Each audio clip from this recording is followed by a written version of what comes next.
एवढ्यात मला केस गळतीचा खूप जास्त प्रॉब्लेम सुरू आहे, म्हणून म्हटलं चला घरच्या घरी मस्त असं ऑइल बनवूयात आणि याचा रिझल्ट खूप भारी आहे.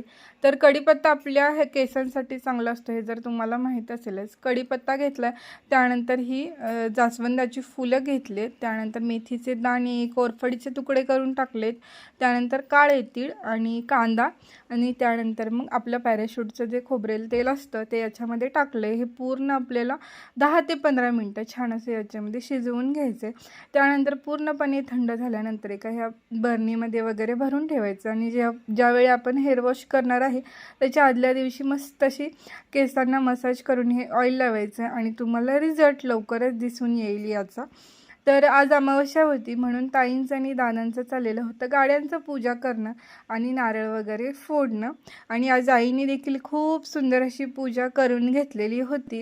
आज दीप अमावस्या आहे, म्हणून तुळशीसमोर देखील मस्त असा दिवा लावून घेतलेला होता आणि बेलाच्या झाडाखाली देखील दिवा लावलेला होता. असं दिवा वगैरे लावला की एकदम मन प्रसन्न होऊन जातं आणि घरामध्ये निगेटिव्ह एनर्जी येत नाही. आमच्या बाजूच्या ताईंनी मस्त शेतातली ही कोथिंबीर आणून दिलेली होती. मग काय, आज आम्हाला सगळ्यांना आमच्या आईंच्या हातचे मस्त भजी खायला भेटले आणि भजी एवढे भारी झालेले होते.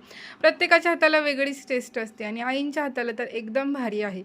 तर चला, असाच होता आजचा व्लॉग.